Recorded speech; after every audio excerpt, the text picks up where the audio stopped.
ಎಲ್ಲರಿಗೂ ನಮಸ್ತೆ. ಸಂಜೀವಾಣಿಗೆ ಸ್ವಾಗತ. ನಾನು ಮಮತಾಶ್ರೀ ಐನಾಪುರ್. ಇವತ್ತಿನ ಬಿಗ್ ಬಾಸ್ ಸುದ್ದಿಯನ್ನ ತಿಳ್ಕೊಳ್ತಾ ಹೋಗೋಣ. ಬಿಗ್ ಬಾಸ್ ಇನ್ನೇನು ಕೆಲವೇ ದಿನಗಳಲ್ಲಿ ಮುಕ್ತಾಯ ಆಗತ್ತೆ. ಗಿಲ್ಲಿ ನಟನ ಬಗ್ಗೆ ಎಲ್ಲಾ ಕಡೆ ಪ್ರಶಂಸೆ ವ್ಯಕ್ತ ಆಗ್ತಿದೆ. ಆದ್ರೆ ಮನೆಯ ಒಳಗಿರುವವರೇ ಗಿಲ್ಲಿಯ ವಿರುದ್ಧ ಆಗ್ತಾ ಹೋಗ್ತಾ ಇದ್ದಾರೆ. ನಿನ್ನೆ ಆಲ್ರೆಡಿ ನಾನು ನಿಮ್ಗೆ ಇನ್ಫಾರ್ಮೇಶನ್ ಕೊಟ್ಟಂಗೆ ಗಿಲ್ಲಿ ಹಾಗೆ ಧ್ರುವಂತ್ ಅವರ ನಡುವೆ ಒಂದು ಟಾಸ್ಕ್ ನಡೀತಿರತ್ತೆ. ಇದರಲ್ಲಿ ಗೆದ್ದವರು ಫಿನಾಲೆಗೆ ಹೋಗ್ತಾರೆ ಅಂತ ಹೇಳಿ. ಆದ್ರೆ ಇದರಲ್ಲಿ ಯಾರು ಸೋಲ್ತಾರೆ ನೆಕ್ಸ್ಟ್ ಟಾಸ್ಕ್ ಗಳಲ್ಲಿ ಅವರು ಪಾರ್ಟಿಸಿಪೇಟ್ ಮಾಡೋ ಹಾಗಿರಲ್ಲ. ಆದ್ರೆ ಈ ಒಂದು ಆಟದಲ್ಲಿ ಎಲ್ಲರೂ ಅನ್ಕೊಂಡಂಗೆ, ಎಲ್ಲರೂ ಎಕ್ಸ್ಪೆಕ್ಟ್ ಮಾಡ್ದಂಗೆ ಗಿಲ್ಲಿ ನಟ ಸೋಲ್ತಾರೆ. ಯಾಕಂತ ಹೇಳಿದ್ರೆ ಇವರು ಕಾಮಿಡಿ ಹೆಚ್ಚಾಗಿ ಮಾಡ್ತಾರೆ. ಟಾಸ್ಕ್ ಗೆಲ್ಲೋದಿಲ್ಲ ಅನ್ನೋದು ಎಲ್ಲರ ಒಂದು ಎಲ್ಲರೂ ಹೇಳ್ತಾನೆ ಹೋಗ್ತಿರ್ತಾರೆ. ಮನೆ ಒಳಗಡೆ ಇರೋರು ಅಷ್ಟೇ, ಹೊರಗಡೆ ಇರೋರು ಅಷ್ಟೇ. ಅಂದ್ರೆ ಜನರು ಅಭಿಪ್ರಾಯವೂ ಅದೇ ಆಗಿರುತ್ತೆ. ಅದೇ ರೀತಿ ಗಿಲ್ಲಿ ತನ್ನ ಆಟದ ವೇಗವನ್ನ ಹೆಚ್ಚಿಗೆ ಮಾಡ್ಕೊಳ್ದೆ ತನ್ನ ಆಟವನ್ನ ಸೋಲ್ತಾರೆ. ಧ್ರುವಂತ್ ಅವರು ಗೆಲ್ತಾರೆ. ಹೀಗೆ ಆಗ್ತಿರ್ಬೇಕಾದ್ರೆ ರಾಶಿಕಾ ಹಾಗೆ ರಕ್ಷಿತಾ ಅವರ ನಡುವೆ ಒಂದು ವಾಗ್ವಾದ ನಡೀತಿರತ್ತೆ. ಈ ವೇಳೆ ಗಿಲ್ಲಿ ನಟ ಅಲ್ಲಿ ಹೋಗಿ ಎಂಟ್ರಿ ಕೊಡ್ತಾರೆ. ಮೊದ್ಲೇ ರಾಶಿಕಾಗೂ ಗಿಲ್ಲಿಗೂ ಬರೋದಿಲ್ಲ. ಈ ಕಾರಣಕ್ಕೆ ನೀನ್ ಯಾಕೆ ಬರ್ತೀಯ, ನಿನ್ಗೂ ಇದಕ್ಕೂ ಸಂಬಂಧ ಏನು ಅಂತ ಹೇಳಿ ಹೀಗೆ ವಾಗ್ವಾದ ಬೆಳ್ಕೊಂಡು ಹೋಗ್ತಾ ಆಗ ರಾಶಿಕಾ ಏನ್ ಹೇಳ್ತಾರೆ, ನಿನಗೆ ಆಟನೇ ಸರಿಯಾಗಿ ಆಡೋದಕ್ಕೆ ಬರಲ್ಲ, ಯಾವ ಟಾಸ್ಕ್ ನಲ್ಲಿ ಗೆದ್ದಿದ್ಯಾ, ಯಾವ ಟಾಸ್ಕ್ ನಲ್ಲಿ ನೀನು ಮುಂದಾಳತ್ವ ವಹಿಸಿದ್ಯಾ, ನೀನು ಯಾವ್ದಕ್ಕೂ ಪ್ರಯೋಜನ ಇಲ್ಲ ಅನ್ನೋ ರೀತಿ ಮಾತಾಡ್ತಾರೆ. ಅದಕ್ಕೂ ಕೂಡ ಗಿಲ್ಲಿ ತಲೆ ಕೆಡ್ಸ್ಕೊಳ್ಳೋದಿಲ್ಲ. ಯಾಕಂದ್ರೆ ಅವ್ರ ಕ್ಯಾರೆಕ್ಟರ್ ಇರೋದೇ ಯಾವ್ದಕ್ಕೂ ತಲೆ ಕೆಡ್ಸ್ಕೊಳ್ಳೋದಿಲ್ಲ. ಎಲ್ಲದಕ್ಕೂ ಕಾಮಿಡಿ ಮಾಡ್ಕೊಂಡು ಮುಂದುವರಿತಾ ನೀನ್ ಫಸ್ಟ್ ಗೆದ್ದು ತೋರ್ಸು ಅಂತ ಹೇಳಿ ರಾಶಿಕಾಗೆ ವಾಪಸ್ ಸವಾಲನ್ನ ಹೊಡ್ತಾರೆ.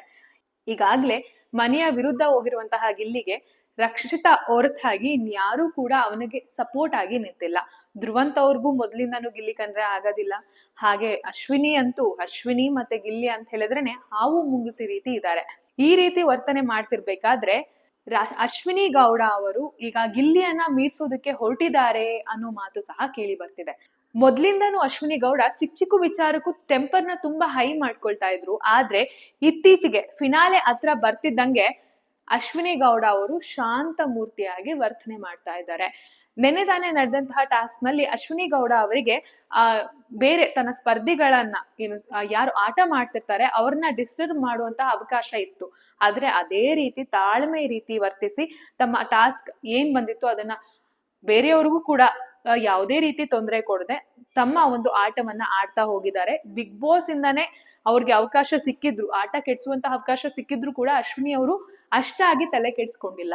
ರಕ್ಷಿತಾ ಅವರು ಅಶ್ವಿನಿ ಅವ್ರನ್ನ ಕೇಳಿದಾಗ ರಕ್ಷಿತಾ ಅವರು ಅದೇ ರೀತಿ ಶಾಂತ ಚಿತ್ತವಾಗಿ, ಇಲ್ಲ ನಾನ್ ಸ್ವಲ್ಪ ಬದ್ಲಾಗಿದ್ದೀನಿ, ಮೊದ್ಲು ತರ ನಾನು ನಡ್ಕೊಳಲ್ಲ ಅಂತ ಹೇಳಿದ್ದಾರೆ.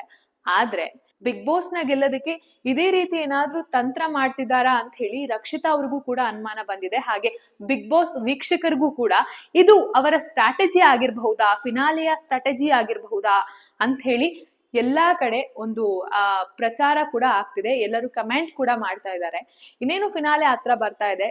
ಎಲ್ಲಾ ಕಡೆ ಒಂದೊಂದು ಅಭಿಪ್ರಾಯಗಳು ಏರಿಳಿತ ಆಗ್ತಾನೆ ಇರುತ್ತೆ. ಯಾಕಂದ್ರೆ ಫಿನಾಲೆ ಬರೋವರ್ಗುನು ಜನರ ಅಭಿಪ್ರಾಯ ಯಾರ ಮೇಲೆ ನಿಂತಿರುತ್ತೆ ಅನ್ನೋದು ಯಾರಿಗೂ ಗೊತ್ತಿರಲ್ಲ. ಯಾಕಂದ್ರೆ ಫಿನಾಲೆ ಟೈಮಲ್ಲಿ ಒಂದು ಚಿಕ್ಕ ವೋಟ್ ಕೂಡ ಯಾರು ಗೆಲ್ಲೋದನ್ನ ನಿರ್ಧಾರ ಮಾಡ್ಬಿಡತ್ತೆ. ಅದಕ್ಕೋಸ್ಕರ ಯಾರು ಗೆಲ್ತಾರೆ ಯಾರು ಸೋಲ್ತಾರೆ, ಈಗ ಆಲ್ರೆಡಿ ರಕ್ಷಿತಾ ಆಗಿರ್ಬೋದು, ಅಶ್ವಿನಿ ಗೌಡ ಆಗಿರ್ಬೋದು, ಗಿಲ್ಲಿ ನಟ ಆಗಿರ್ಬೋದು, ರಾಘು ಅವರು, ಧ್ರುವಂತ್ ಹಾಗೆ ರಾಶಿಕಾ ಈಗ ಆಲ್ರೆಡಿ ರೇಸ್ ಅಲ್ಲಿ ಇದ್ದಾರೆ. ಇವ್ರ ಬಗ್ಗೆ ಎಲ್ಲಾ ಕಡೆಯಿಂದ ಹೋಪ್ ಇದೆ, ಯಾರು ಗೆಲ್ತಾರೆ ಯಾರು ಸೋಲ್ತಾರೆ ಅಂತ ಹೇಳಿ. ಈ ವಾರ ಫಿನಾಲೆ ಟಾಸ್ಕ್ ನಡೀತಾ ಇರೋದ್ರಿಂದ ಎಲ್ಲರ ಗಮನ ಬಿಗ್ ಬಾಸ್ ನತ್ತ ಇದೆ.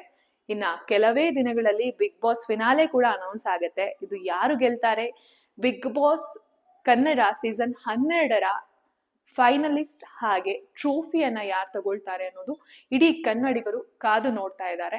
ನಾವು ಕೂಡ ಕಾಯ್ತಾ ಇದ್ದೀವಿ. ಬಿಗ್ ಬಾಸ್ ನ ಮತ್ತಷ್ಟು ಅಪ್ಡೇಟ್ಗಾಗಿ ನೀವು ಕಾಯ್ತಾ ಇರಿ. ಹಾಗೆ ಸಂಜೆ ವಾಣಿಯನ್ನ ನೋಡ್ತಾ ಇರಿ.